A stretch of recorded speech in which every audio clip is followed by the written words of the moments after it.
Welcome back to Dr. Walls and Friends, live in the CPR studio, and we are being educated today. So go ahead. We're talking about the vibe and the frequency and how people were really just being pulled into the movement. They absolutely were. And when you look, for example, and I'll just fast forward, we were looking, what was it, last year that we saw the Arab Spring taking place? Yes. I was listening to NPR, and there was a gentleman on who used to be the translator for, and I'm going to mess up the name, the former president of Iran, Ahmadinejad.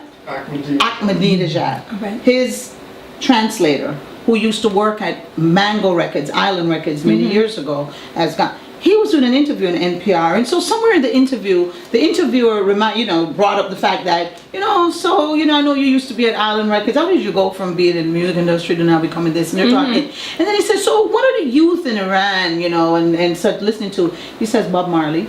Wow. So the interviewer, trying to be kind of tongue-in-cheek, goes, well, I guess they like the whole thing with the ganja and the weed, and he said, no. Good. It's about the message in the music. Good. When he said that, my heart I had a soul clap moment, because I understood then why the youth in Iran, Iraq, wherever in the Middle East would be attracted to Bob Marley, Peter Tosh, and the music of that era, because it's what we're talking about, the frequency of the music, the message in the music. It's speaking to struggle. Exactly. And if you allow a people to be energized in that manner, then you better watch out. I heard that. And that's why they try to keep this music. And that's why they try to cloud Roots they cloud it with smoke, and they give rise to music that is so anti-humanity.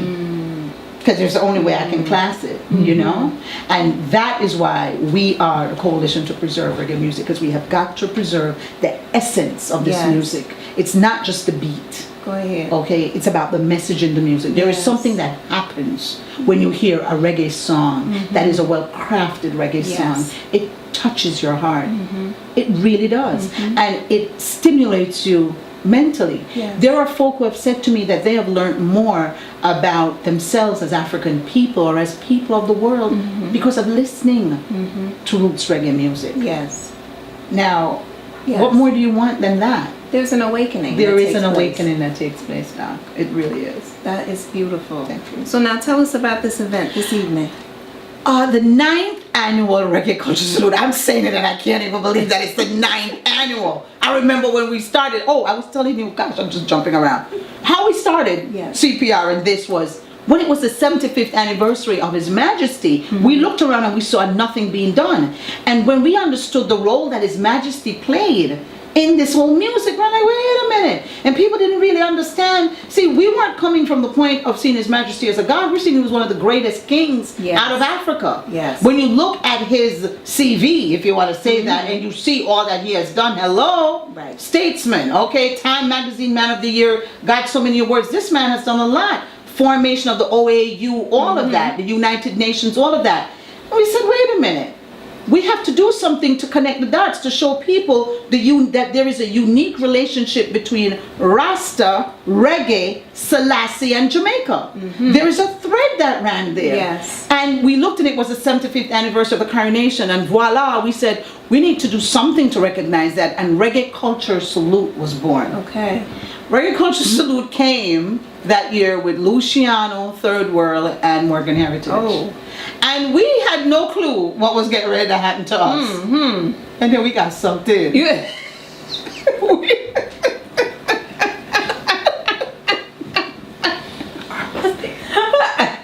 And our producer was there.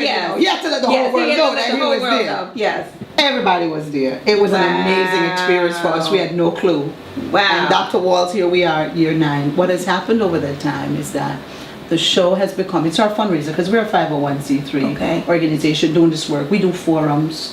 We have CPR Live, which is our internet broadcast platform, where we do basically what you're doing, educating people via the use of the internet, educating them about things, reggae. What we say at CPR Live, it ain't just music, it's life, because reggae philosophizes life. People just don't pay attention and don't want to listen. What we do.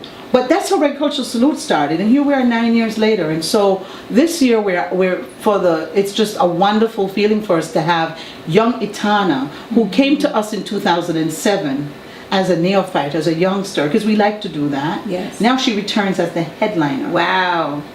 Give a sister. That's huge. Give the sister a Yes. hand. Yes. Okay. Cheers. Give the sister. Yes. And her name is Itana, the strong one. And so she's headlining. She has a new album out called Better Tomorrow. I had to give her that plug. Beautiful album. And so she returns, and then Freddie McGregor is being honored. Freddie McGregor is a household name.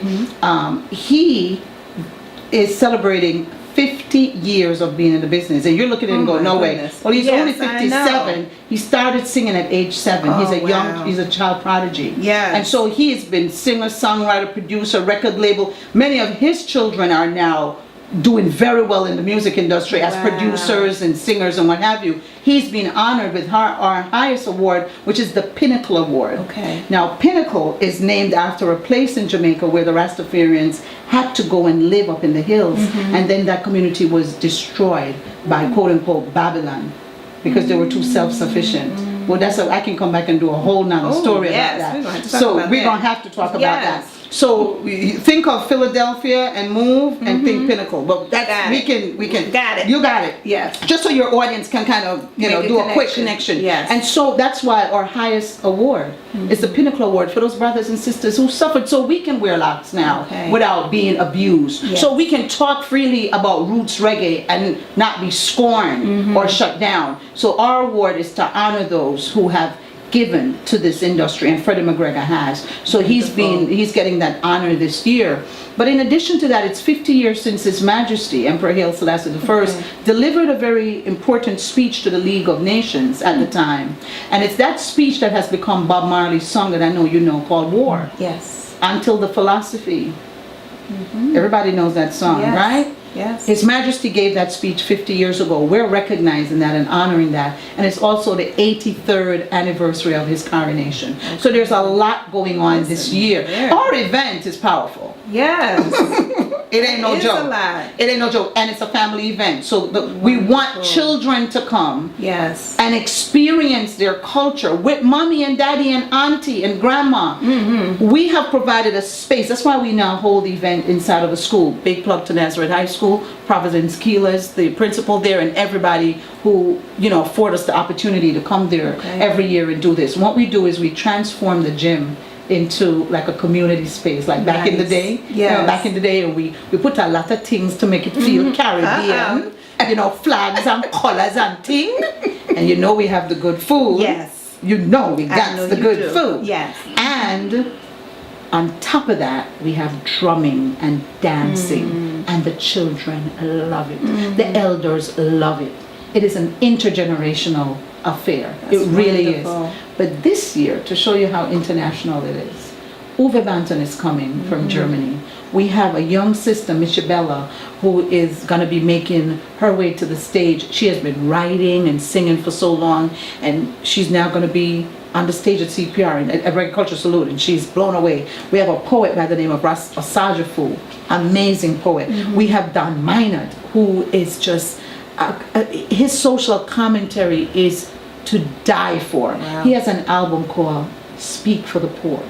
So do you see what I'm saying? That we are bringing all of that and weaving it into an evening of it's entertainment, but it's education. As Gary Bird said, edutainment. And it's fun for the whole family. During the program, we do a tribute to His Majesty in song and dance and all that. But we also show a short film that CPR put together that kind of chronicles the life of His Majesty. And for someone like yourself and others who are not familiar, they come, they get to, oh, I didn't know this. I didn't know he did that. Because a lot of people get turned off because, oh, Rastas call him a god, and I don't stop there. This is not what we're about. We're about teaching you about this man, the king that he was, one of Africa's greatest kings, and the work that he has done that continues to this day, to the point that we can sit here and be who we are because of the work that people like him do. So that's what Reggae Culture Salute is all about. I love it. I know you would. We're going to take a quick commercial break and come back and learn a little bit more before we let you go, because we know you have this fabulous event this evening. Yes. So we will be back shortly on Dr. Walls and Friends.